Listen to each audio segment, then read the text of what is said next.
Warehouse automation hasn't made workers safer, it's just reshuffled the risk, say researchers.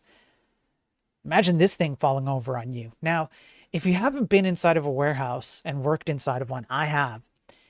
A pallet like this might seem harmless, especially if it contains stuff that's like kind of like full of air, puffy. But I want you to understand that even something like this, which doesn't seem very tall or very big, if it fell over on you accidentally, it can cause serious harm. I've seen this happen. The simplest thing can topple over even by accident, and people have been seriously harmed by the simplest of things that you would never consider to be harmful inside of a warehouse environment. So don't take it lightly. It's a very serious issue. Safety inside of warehouses like this, even if you're looking at stuff that seems mundane, it's not so mundane. You got to be careful.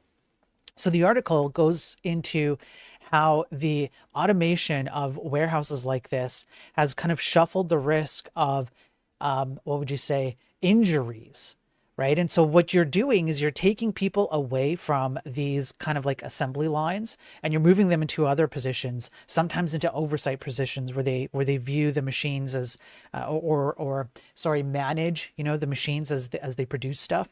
And so you would think, well, hey, that means that like, injuries should go down. However, it depends on how you define injuries, because the definition of injuries provides a very, very different picture. The researchers here describe two different types of injuries, severe and non-severe. Severe includes broken bones, traumatic falls, other incidents that cause employees to miss work. Non-severe injuries include sprains, strains, and repetitive motion problems, often leading to reassignment or light duty work, but not missing work. The findings show that robots do seem to reduce severe injuries.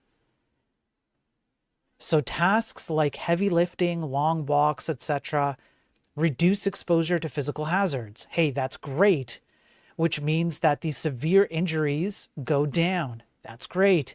However, there is a sharp increase in non-severe injuries, especially during high-demand periods such as Amazon Prime Day and the winter holidays.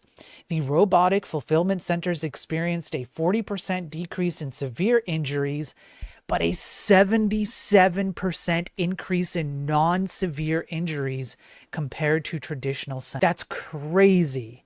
And then researchers took online posts from thousands of Amazon warehouse workers and noticed that there is a discrepancy in worker opinion based on whether their fulfillment center was roboticized or not.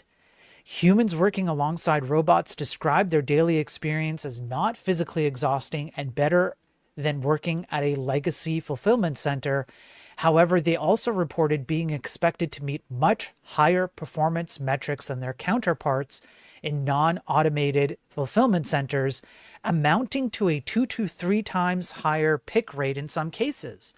So what happens is the exact same thing that's happening with AI.